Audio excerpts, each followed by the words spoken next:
Hello friends, Shashi Agrawal channel के अंदर मैं डॉक्टर शशि अग्रवाल आप सबका स्वागत करती हूँ। और ये जो वीडियो है that is the handy video for examination कि एग्ज़ाम के अंदर क्या है कि काफ़ी सारे टॉपिक जो है मैंने इस वीडियो के अंदर कवर किए हैं जिससे आपकी रिवीजन हो सके। और ये जो हैंडी वीडियो है that is beneficial for the students of engineering, net commerce, net management student, even जो मैनेजमेंट स्टडी कर रहे हैं उनके लिए भी काफ़ी ये रेलिवेंट है। और इस वीडियो के अंदर जो मेरा फोकस रहेगा that will be on the authority and responsibility, coordination and corporation, conflict and controlling. और इसके जो रिटन नोट्स हैं वो भी मैंने अपने ब्लॉग पे शेयर कर दिए हैं www.gargshashi.com पे। इवन अपने इंस्टाग्राम के अंदर भी मैंने उसके लिंक जो है शेयर कर दिए हैं। अपने पेज एजुकेशन के ऊपर भी उसका शेयर किया है। अपना जो ग्रुप है लेट्स क्रैक द नेट उसके ऊपर भी किया है, तो आप लोग देख सकते हैं।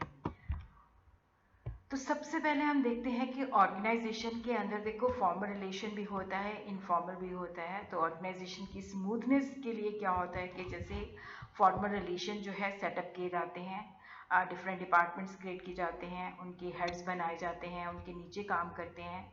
तो यहाँ पे ऑर्गेनाइजेशन के अंदर जो फॉर्मल रिलेशन होता है, तीन चीज़ें बहुत ज़्यादा मैटर करती हैं: responsibility, authority and accountability. Authority का अर्थ होता है कि जैसे मान लो आप एक ऑर्गेनाइजेशन में काम कर रहे हो, मार्केटिंग डिपार्टमेंट में काम कर रहे हो, तो जो आपका मार्केटिंग जो आपका बॉस है उसके पास पूरी अथॉरिटी होती है कि वो आपको ऑर्डर देगा और आपसे एक्सपेक्ट करता है कि जैसा कहा जाता है वैसे ही काम करना। जैसे हम यूनिवर्सिटी के अंदर टीच करते हैं, तो मान लो अगर मैं human source management MBA first year को टीच कर रही हूँ, तो डेफिनेटली जो असाइनमेंट जो काम मैं दूंगी they have to perform it. Authority is the right to give order, जिसके अंदर हम ऑर्डर देते हैं और एक्सपेक्ट किया जाता है कि जो सबॉर्डिनेट है, जो उनको ऑर्डर दिए जाते हैं उसको पूरा करेंगे। अथॉरिटी के अंदर क्या होता है कि एक पोजीशन को जब एक ऑर्गेनाइजेशन के अंदर व्यक्ति काम करता है तो उस पोजीशन के साथ कुछ राइट्स जुड़े होते हैं। तो ये होता है कि उसे डिसीजन भी ले सकता है और सबॉर्डिनेट को ऑर्डर देके वो काम उनसे करवा भी सकता है। Louis Allen defined authority as the sum of the power and right which are given to the make it possible the performance or the work delegate, कि जो काम हमने डेलीगेट किया है। तो यहाँ पे अथॉरिटी के अंदर क्या होता है कि हमारे पास जो हमें काम मिला है हम फर्दर अपने सबॉर्डिनेट को डेलीगेट कर देते हैं, तो उससे हम काम ये करवा सकते हैं। लुइस एलन के मुताबिक जो अथॉरिटी है, authority of knowledge, authority of position and legal authority, जिसको मैंने आगे चल के जो है एक्सप्लेन किया है। What are the features of authority? देखो अथॉरिटी के अंदर जो सुपीरियर है he has the right to give orders, और यहाँ से जो सबॉर्डिनेट है they have to give, they have to work as per the orders. यहाँ पे पोजीशन जो है या जो है उसके मुताबिक आपको सर्टेन राइट्स अवेलेबल होते हैं। अथॉरिटी जो होती है पोजीशन को दी जाती है, लीगल होती है, लेजिटिमेट होती है, फॉर्मल होती है। और यहाँ पे क्या होता है कि जितनी एक्सटेंट और लिमिट क्या है ये स्पेसिफाई किया जाता है।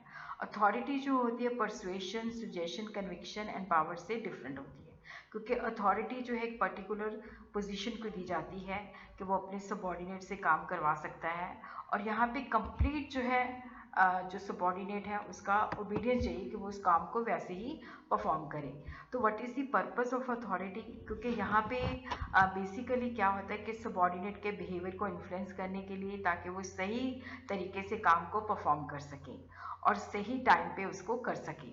और उसी तरह क्या है कि देखो the behaviour pattern of A superior involves issue the command and expectation of the acceptance, कि वो ऑर्डर देता है सबॉर्डिनेट को, फॉर्मली चीज़ें असाइन करता है और एक्सपेक्ट करता है कि कंसर्न सबॉर्डिनेट जो है उसको वैसे ही करता है।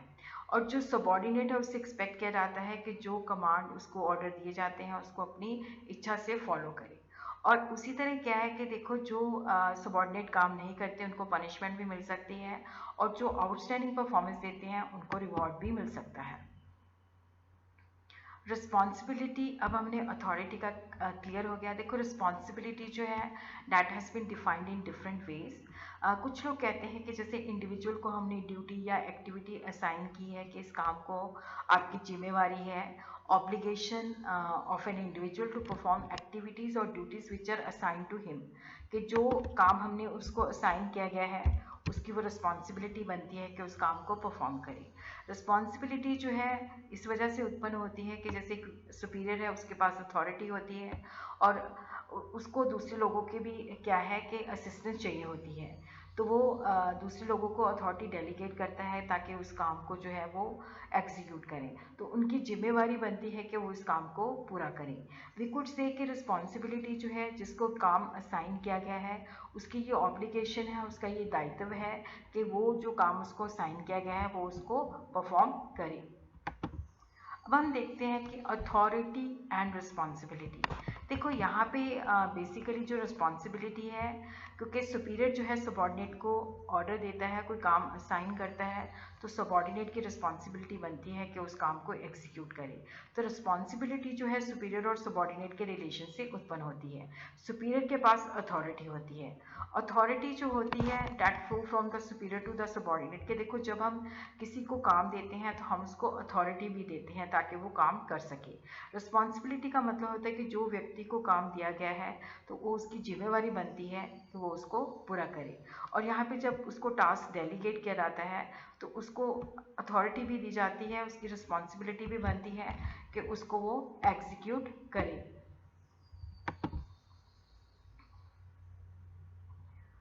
और उसी तरह देखो जो अथॉरिटी है that is the derivative of responsibility. Authority जो है it is the right to do certain thing, it is the right to order और command is delegated from the superior to the subordinate. कि देखो जब हम superior जो है subordinate को काम असाइन करता है तो उसके साथ अगर वो उसको अथॉरिटी प्रोवाइड नहीं करेगा तो वो सबॉर्डिनेट काम नहीं कर सकता। नेचुरली सबॉर्डिनेट की रिस्पॉन्सिबिलिटी तो होती ही है। इस superior delegate authority should also determine what type of authority that has to be delegated to the subordinate। Authority जो है ये नहीं है कि जब हमने काम असाइन कर दिया तो जो हमारा सबॉर्डिनेट है उसके पास अनलिमिटेड अथॉरिटी हो गया, क्योंकि सबॉर्डिनेट के नीचे भी काम करते हैं तो सबॉर्डिनेट से उनसे भी काम लेना है तो उसके पास अथॉरिटी होनी चाहिए। तो अमाउंट ऑफ ये नहीं कि अनलिमिटेड अथॉरिटी है, amount of authority delegated should be commensurate with the responsibility.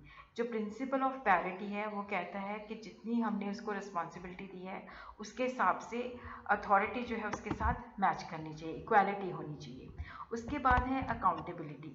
Accountability का मतलब होता है that is the obligation to carry out the responsibility and exercise authority in terms of the performance standard established by the superior.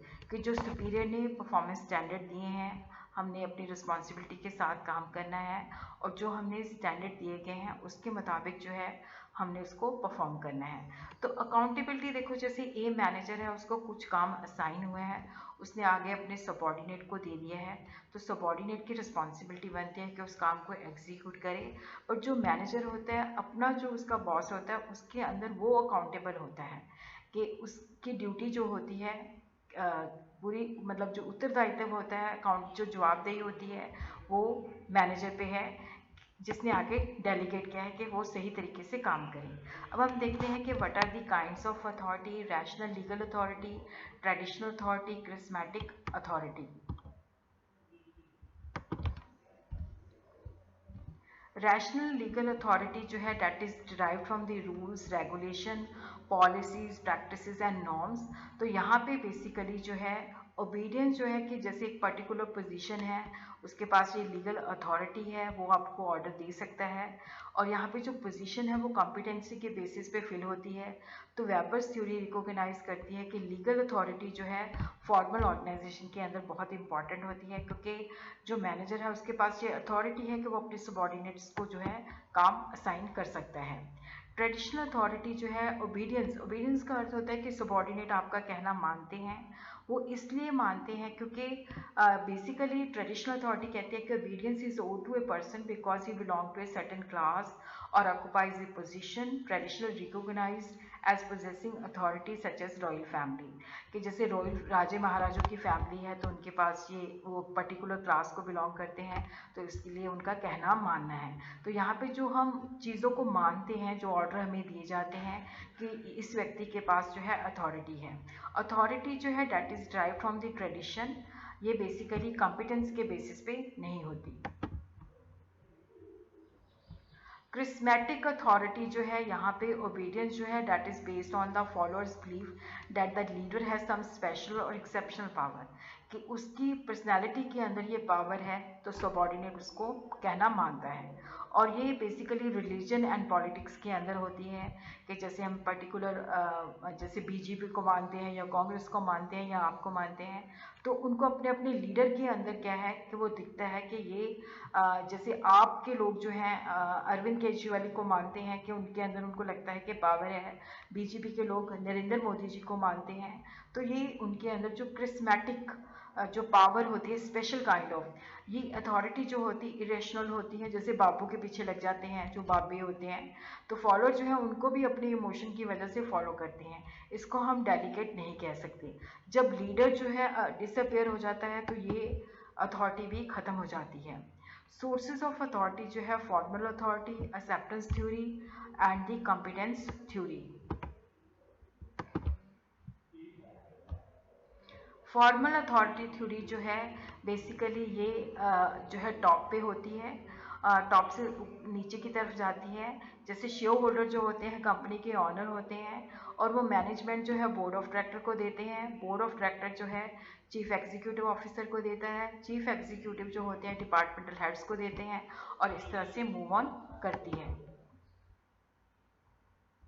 Formal authority through social institution, जैसे public social institution act and public policy, जो norms and attitudes होते हैं, जो basically जो भी देश के environment के अंदर जो चेंजेस आती हैं तो वो इन्फ्लुएंस करते हैं। उसी हिसाब से क्या होता है कि जो इंस्टीट्यूशन पॉलिसीज़ बनाती है तो बिजनेस और मैनेजमेंट उसको फॉलो करती हैं। एक्सेप्टेंस थ्योरी जो है ये कहती है कि अथॉरिटी जो है डैट इज़ द पावर, ये मतलब देखो यहाँ पे अगर हमने किसी को ऑर्डर दिया है, अगर वो उसको एक्सेप्ट करता है तब हम कहते हैं कि हमारे पास अथॉरिटी है। फॉर्मल अथॉरिटी का कोई सिग्निफिकेंस नहीं है जब तक सबॉर्डिनेट इसको एक्सेप्ट नहीं करे। तो degree of effective authority possessed by manager जो है डिपेंड करती है कि सबॉर्डिनेट उसको कितना फॉलो करता है। Acceptability of the order will depend upon the relative consequences both positive और नेगेटिव, कि अगर हम किसी ऑर्डर को मानते हैं तो अगर हमें नहीं मानते तो पनिशमेंट हो सकती है, और अगर हमने उसको पूरा किया है तो हमें रिवॉर्ड मिल सकता है।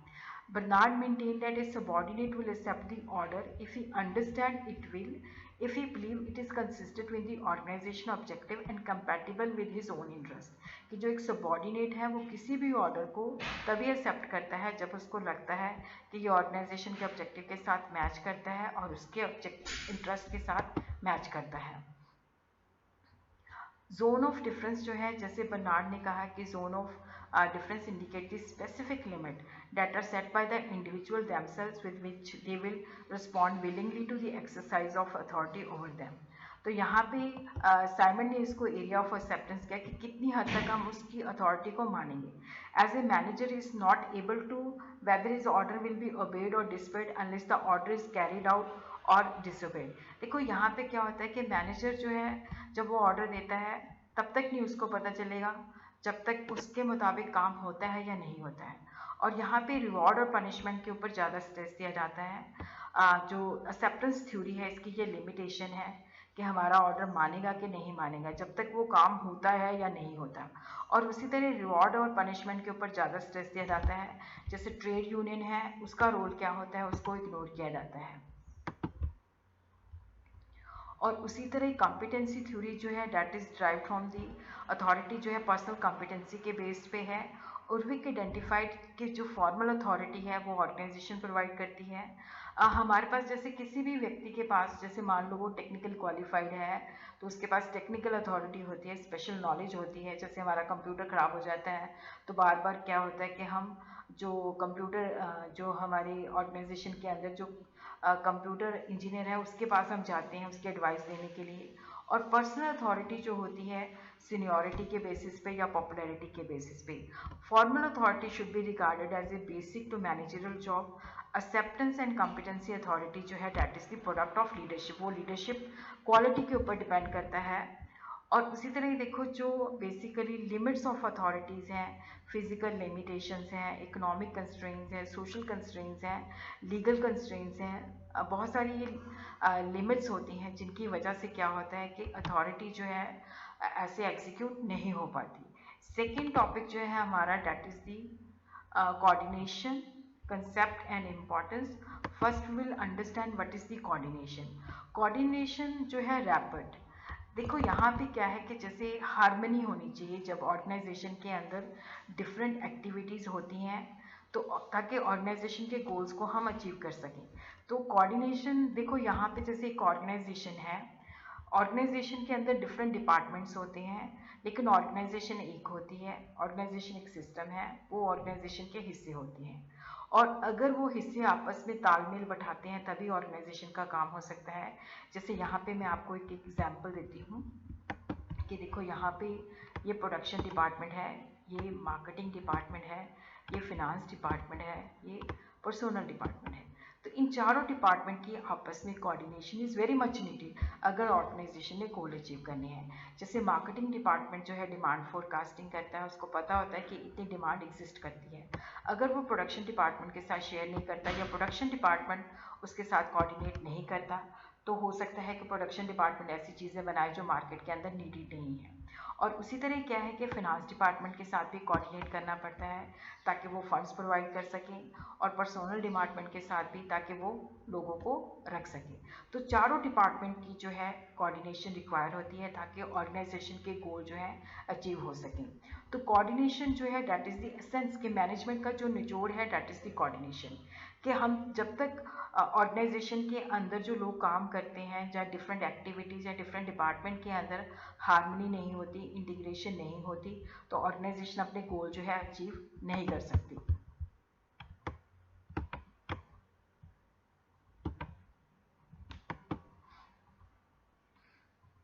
कोऑर्डिनेशन जो है ग्रुप एफर्ट्स को इंटीग्रेट करती है, इकट्ठा करती है। और यहाँ पे जैसे मैंने आपको बताया कि ऑर्गेनाइजेशन अपने प्रॉफिट्स को इन्हांस करना चाहती है, तो हर डिपार्टमेंट का ये रोल बन जाता है कि कॉस्ट कटिंग करें तो ensure the unity of action. तो ये कंटिन्यूस प्रोसेस होता है और हर फंक्शन के अंदर ये प्रिवेलेंट होता है। It is the responsibility of the management, और ये एक डेलिब्रेट फंक्शन है कि हमने हर डिपार्टमेंट के साथ, हर बंदे ने दूसरे के साथ कोऑर्डिनेट करना है। तो what is the essence of the management? Coordination and planning, coordination and organisation. जैसे मैंने आपको बताया कि कोई भी काम जैसे हम प्लानिंग भी करते हैं तो उसके अंदर भी क्या है कि जो डिफरेंट लोग जुड़े हुए होते हैं उनकी आपस में जब हम ऑर्गेनाइज करते हैं तब भी हमें कोऑर्डिनेशन चाहिए। जब हमने लोगों को रखना है, जब तक हमारे पास जॉब की रिक्वायरमेंट नहीं आएगी हम लोगों को रख नहीं सकते। डायरेक्शन, तो हर चीज़ के अंदर जो है कोऑर्डिनेशन वेरी मच नीडेड है।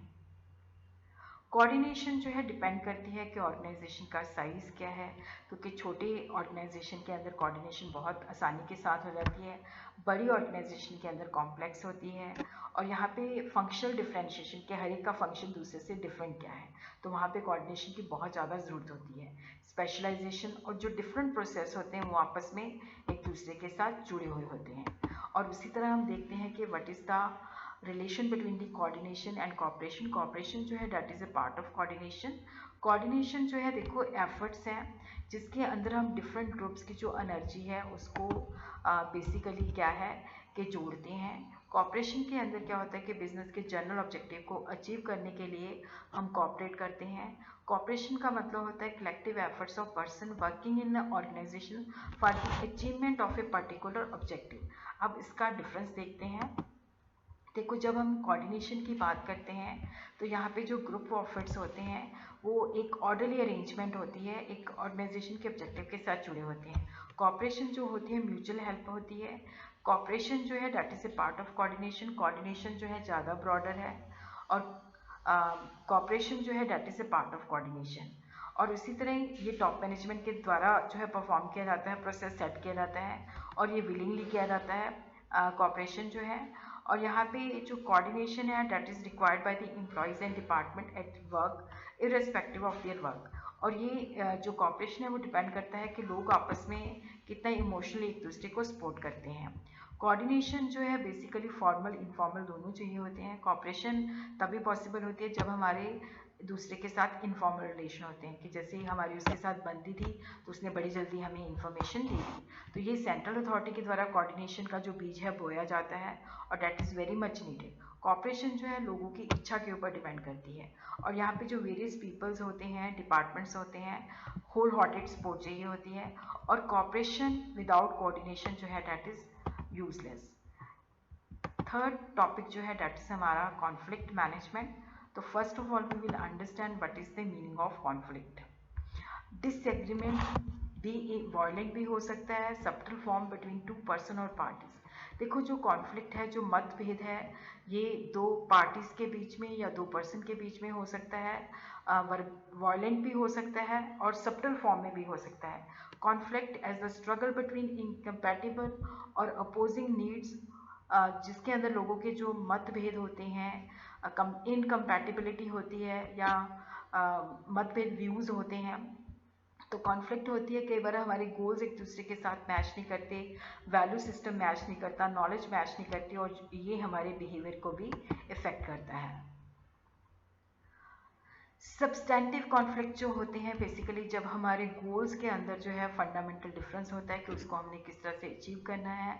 रिसोर्स एलोकेशन के बारे में डिसएग्रीमेंट होता है, पॉलिसीज के बारे में होता है। इमोशनल होता है कि जैसे हमारे अंदर गुस्सा है, चिंता है, फीलिंग है एक किसी के प्रति नेगेटिव है, जिसकी वजह से हमारे अंदर जो है कॉन्फ्लिक्ट उत्पन्न होता है। टाइप्स ऑफ कॉन्फ्लिक्ट जो है इंट्रापर्सनल भी हो सकता है कि देखो जब टेंशन जो है इंडिविजुअल फील करता है, जब बेसिकली उसको दो या दो से ज़्यादा जो अनप्लेजेंट चॉइस होती है, अवॉइडेंस अवॉइडेंस कन्फ्लिक्ट या टू इक्वली अट्रैक्टिव अप्रोच होती है, तो वहाँ पे क्या होता है कि ये उसके अंदर ही चल रहा होता है। इंटरपर्सनल होता है कि जो बेसिकली दूसरे व्यक्ति के साथ होता है, सब्सटेंटिव भी हो सकता है, इमोशनल भी हो सकता है, बोथ भी हो सकता है। दूसरे ग्रुप के साथ कॉन्फ्लिक्ट हो सकता है, एक ऑर्गेनाइजेशन का दूसरे ऑर्गेनाइजेशन के साथ हो सकता है। और जो बेसिकली जो है देखो जो कॉन्फ्लिक्ट है वो स्ट्रक्चरल फैक्टर से भी हो सकती है। Specification, interdependence, common resources, goal differences, authority relation, status inconsistency, jurisdictional ambiguity से भी हो सकती है, पर्सनल फैक्टर की वजह से भी हो सकती है, skill and ability, personality, perception, value, ethics, emotions, communication barrier, cultural difference से भी जो है हो सकती है। और यहाँ पे बेसिकली जो है जो यहाँ पे क्या है कि सबसे पहले देखो जैसे लेटेंट कॉन्फ्लिक्ट, जो हिडन कॉन्फ्लिक्ट होती है, एक होता है कि हम मानते हैं कि कॉन्फ्लिक्ट है, एक फील करते हैं। तो कॉन्फ्लिक्ट के अंदर क्या है कि किस तरह से हम लोगों के साथ उसको किस तरह से सॉल्व करते हैं, कई बार बेसिकली किस तरह से हम उनके साथ कंप्रोमाइज़ करते हैं। तो ये इन चीज़ों के ऊपर बहुत ज़्यादा जो है डील करती है। उसके बाद हम देखते हैं कंट्रोल वाला पार्ट। कंट्रोल के अंदर क्या होता है कि देखो जहाँ पे प्लानिंग है वहाँ पे कंट्रोल वेरी मच नीडेड, क्योंकि प्लानिंग के जब हम कंट्रोल देखते हैं कि जो हमने सोचा था कि हम इस तरीके से काम कर रहे हैं, plans are formulated to set up the goals and objective while controlling ensure performance in accordance with the formulated plan, कि जैसा हमने सोचा है उसके मुताबिक जो है काम होना चाहिए। कंट्रोलिंग जो है that is the measurement and correction of the performance in order to make sure कि ऑर्गेनाइजेशन के ऑब्जेक्टिव प्लान जो हैं वो अचीव किए जाते हैं ताकि गोल्स को हम अचीव कर सकें। ये कंटिन्यूस प्रोसेस होता है, पॉजिटिव है, मैनेजरल फंक्शन है, फॉरवर्ड लुकिंग होता है कि ताकि हम फ्यूचर के अंदर वैसी गलती ना करें। यहाँ पे परफॉर्मेंस को मेजर किया जाता है, इन्वायरमेंट के साथ जो है जो चेंजेस आते हैं उसके मुताबिक ठीक किया जाता है, और ये प्लानिंग के साथ होता है। तो एक्शन जो है that is very much needed.